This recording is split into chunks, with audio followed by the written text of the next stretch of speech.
안녕하세요. 캔들피그의 이런저런 시간입니다. 한계를 맞이한 가트 체제가 1995년 세계무역기구 출범과 함께 WTO 체제로 바뀌고 세계가 자유무역의 황금기를 누린 이야기를 했는데요. 물론 영원할 줄만 알았던 이 WTO 체제도 2010년대 후반 들어 한계를 보이게 됐죠. 다양한 이해관계에 엄청난 회원국을 가진 WTO가 일괄타결이라는 경직된 의사결정 시스템을 가지고 있다 보니까 누구 하나 제대로 반대하고 나서면 뭐 하나 합의하는 게 쉽지 않았고요. 개발도상국 우대라는 것도 있었는데 성장한 중국이 그 지위를 내려놓지 않으면서 WTO 체제의 한계가 드러났죠. 1995년 WTO가 출범하고 2001년에 들어서 중국은 WTO 회원국이 되었습니다. 사실 중국은 WTO 회원국이 될 자격이 부족했다고 할 수 있는데요. 기본적으로 WTO에 가입하기 위해서는 자국의 시장을 개방하고 WTO가 제시하는 글로벌 스탠다드를 따라야 합니다. 쉽게 말하면 자유시장 경제를 도입하고 자유시장인 만큼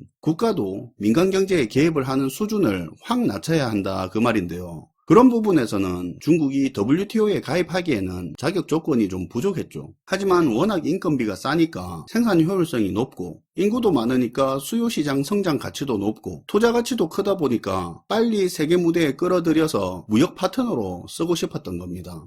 WTO 체제를 주도적으로 이끈 게 미국과 유럽인데 특히 중국이 필요했던 미국이 팔걷고 나서 중국을 WTO에 가입시켰는데요. 중국이 자유시장 경제를 맛보기 시작하면 금방 자유시장 경제를 받아들일 거고 완전한 개방을 할 거라고 그렇게 봤기 때문입니다. 그런데 중국은 예상처럼 흘러가지 않았죠. 자유시장의 과실은 누리면서 개방은 제한적이고 정부의 개입은 여전히 컸습니다. 그러다 보니 중국식 공산주의, 중국식 시장경제라는 말이 등장했던 거죠. 민간기업이 아닌 국영기업들 주도적으로 경제성장을 해나갔고 외국기업이 자국으로 들어오는 부분에 대해서는 중국 회사와 합작하는 형태로 중국 내에서 사업을 해야 했습니다. 이 과정에서 지적재산권 보호 등 국제기준을 벗어난 편법적인 행동으로 해외 기업들의 기술 유출 등의 피해도 컸죠. 그럼에도 불구하고 엄청난 중국 시장을 놓치기 싫은 해외 기업들은 중국이 요구하는 걸 따라야 했었죠. 금융도 제한적인 개방만을 했습니다. 또한 국영은행과 중국 정부를 등에 업은 국영기업들을 민간기업들의 경쟁 무대에 내세웠으니까 얼마나 유리했겠습니까?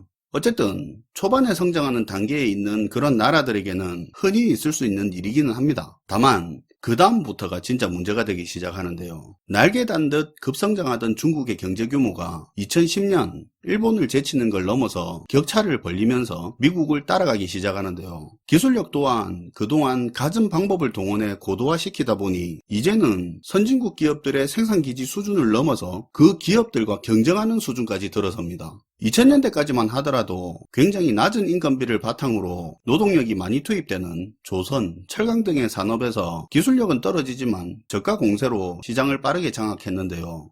이때도 편법적인 기술 유출, 산업 스파이까지 보통 문제가 아니었습니다. 그래도 그때만 하더라도 품질과 클래스의 차이가 분명히 있었거든요. 다른 선진국의 주요 산업을 넘볼 수 없는 명확한 선이 있었습니다. 하지만 2010년대 들어서는 상황이 좀 다른데요. 먼저 2014년 아시아 지역과 유럽 일부 지역을 물리적으로 연결해서 중국 중심의 경제 권역을 구축하겠다는 그런 1대1로를 공식화하면서 패권국 미국의 심기를 건드립니다. 또한 반도체 굴기, 제조 2025를 선포하면서 미래의 핵심 기술 역량을 갖추겠다고 하면서 엄청난 투자를 하게 되는데요. 흔히 패권국 이야기할 때 경제, 군사, 에너지 등등 이런 이야기 하는데 기술 패권도 굉장히 중요한 부분입니다. 항상 그 시대의 핵심 기술에서 우월한 역량을 가지고 있던 나라가 경제력도 군사력도 높은 그런 패권국 지위에 있었는데요. 1차 산업혁명 때 패권국 지위에 있었던 영국이 그랬고 2차 산업혁명이 대량 생산혁명인데 1, 2차 세계대전이 사실상 생산력 대결이었던 건 잘 아실 겁니다. 이 전쟁을 통해서 대량 생산 능력에서 압도적인 우세함을 가졌던 미국에게 패권이 넘어왔죠.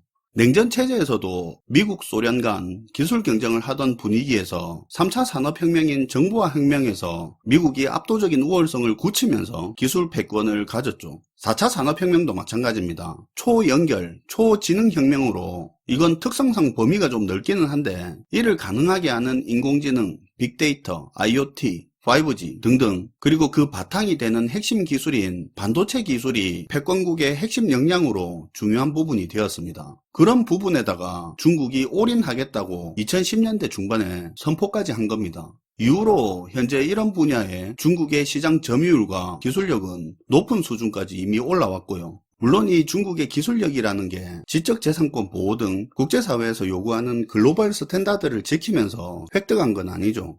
그러다 보니까 첨단 하이엔드 제품에도 중국 제품이 가격 경쟁력을 발휘할 수 있는 거고요. 아무튼 중국이 미국에게 패권을 가져온다는 건 10년 전 한때나 유행했던 불가능한 이야기지만, 어쨌든 중국은 미국이 가진 패권 지위의 일부를 나누자고 노골적으로 도전하는 수준까지 올라왔는데요. 그럼에도 불구하고 중국은 WTO 체제에서 개발도상국 지위를 놓지 않고 관세, 보조금 부분에서 혜택을 계속 받으려고 하고 있고, 개방 수준이나 불공정 무역 등 그런 행동은 여전히 하는 거죠. 본격적인 세계화가 시작된 WTO 체제 이후 미국은 세계 시장이 커지면서 투자를 통한 자본 이득도 크게 얻었고, 고정비 높고 마진율 낮은 이런 생산이라는 부분을 저임금 국가로 이동시키면서 산업 효율성도 높였습니다. 물론 무역이 활발해지면서 우리 같은 수출 주도 국가들도 재미를 봤죠. 하지만 이런 WTO 체제를 주도적으로 만들었던 미국에게 이제는 WTO 체제가 더 이상은 매력이 없게 된 겁니다. 여러 가지 측면이 있지만 일단 우선적으로는 중국이라는 존재 때문입니다. 만약 중국이 자유시장 경제로 완전하게 체제를 변화하고 글로벌 스탠다드를 준수하면서 민간기업 주도로 공정하게 경쟁을 했다면 사실 이렇게까지 빨리 클 수는 없었습니다.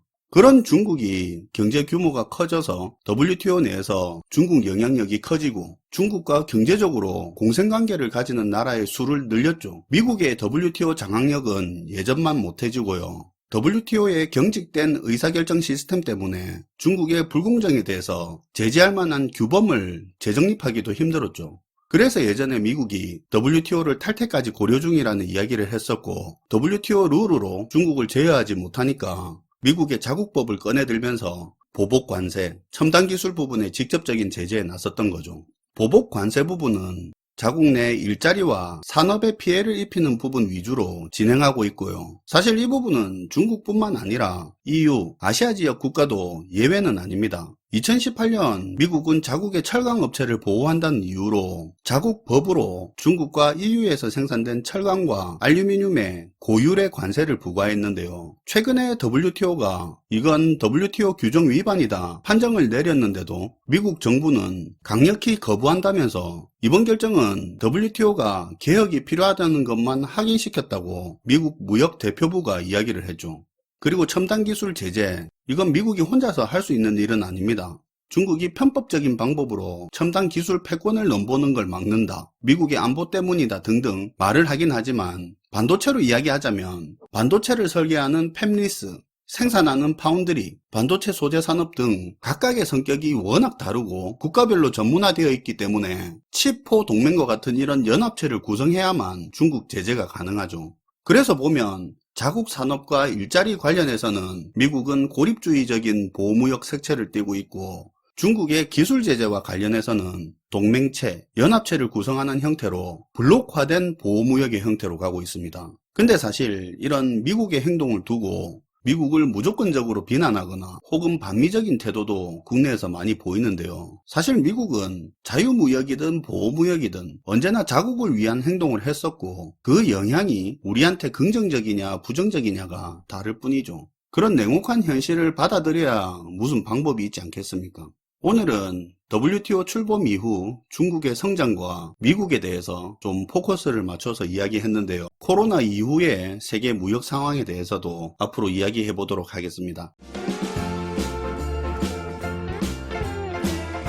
그동안 정부의 간섭이나 개입이 최소화된 상태로 민간 기업들이 자유롭게 무역하는 게 너무 당연하고 익숙해져 버린 세계 시장에서 이렇게 정부가 개입 강도를 올리고 제약을 걸어버리니까, 그러니까 무역 상대국들 입장에서 세계화를 이끈 미국에서 갑자기 본격적인 보호무역의 행태를 띠니까 세계가 엄청난 혼란을 겪게 되죠. 제가 지금 무역 관심도 높이는 것 때문에 경제, 국제정세, 사회 등 폭넓게 다뤄야 하는 내용을 무역 부분에만 포커스를 맞춰서 풀고 있기는 한데요. 안 그러면 이야기가 너무 길어지니까요. 근데 이 부분은 어쩔 수 없이 흐름상 조금만 언급을 하고 넘어가겠습니다. 세계화 시대라는 게 국가나 기업들 입장에서는 굉장히 매력적인 건 맞는데 경제활동 범위가 국내에 제약된 근로활동을 하는 대부분의 일반인들 입장에서는 일자리가 사라지는 거거든요.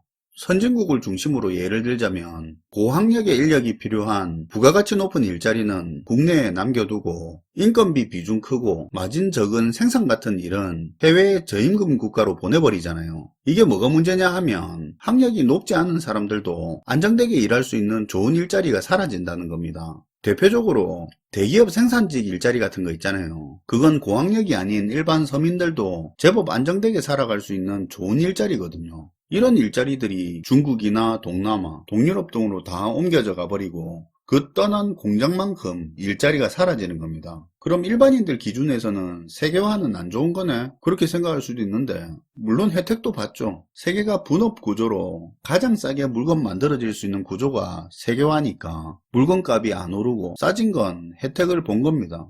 대신 세계화로 인해서 고학력이 아닌 사람들이 누릴 수 있었던 좋은 일자리들은 저임금 국가로 다 빠져나가 버리고 그나마 국내에 남은 일자리에 거기에 저임금 국가 노동자들이 또 들어와서 파이를 나눠 먹는 거죠. 재화와 서비스, 노동 이런 게 자유롭게 교류된다는 이 세계화라는 게 효율과 양극화라는 두 얼굴을 가지고 있다는 걸 잘 기억하고 있어야 됩니다.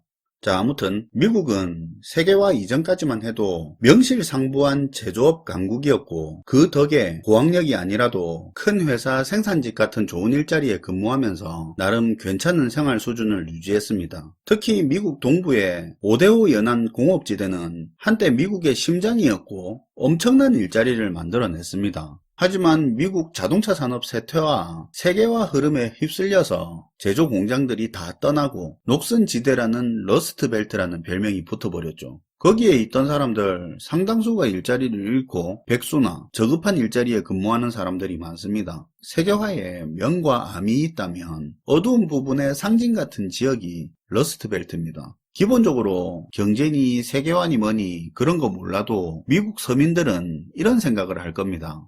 회사들이 외국에 공장 그만 짓고 그냥 우리나라에서 공장 세워서 제품 생산하면 안 되나? 그러면 일자리도 생기고 좋을 건데. 그리고 우리 세금 가지고 우리한테 써줬으면 좋겠다. 왜 우리 세금 가지고 남의 나라 지켜주는데 돈 쓰고 난리냐고 그런 불만을 가질 수는 있잖아요. 그런데 불만이 있으면 뭐합니까? 가면 갈수록 세계화 기간 동안 상황은 더 안 좋아졌죠. 그런데 이런 상황에서 정치권이 자국 산업과 일자리를 지킨다고 수입품에 관세 올리고 국내 기업에 힘 실어주고 외국 기업들한테 미국에서 물건 팔고 싶으면 미국에 공장 세우고 일자리 만들어라 이런 식으로 나온다면 세계화, 자유무역은 위축되겠지만 당장 미국의 자국 국민들은 얼마나 좋아하겠습니까? 실제로 극에 달한 이런 불만에 베팅한 미국의 정치권은 큰 지지를 얻었습니다. 지금까지와는 다른 세계화를 거스르는 형태의 자국 우선주의, 보호무역 색채를 띠니까 정치권이 이제야 국민들 생각해주는구나 하면서 미국인들은 열광을 했습니다. 그리고 이 분위기는 미국의 보수, 진보 정치 진영에 상관없이 반드시 채택을 해야 하는 정치의 큰 흐름이 되었던 거죠. 서로 구사하는 전략이 다를 뿐 큰 차원에서 자국 우선주의, 득이 안 되는 남의 나라 일에 개입 안 하기는 미국의 기본이 된 겁니다. 아무튼 이런 미국이 2018년쯤부터 미중 무역전쟁과 함께 본격적으로 자국 우선주의 흐름에 가속도를 올리는데요.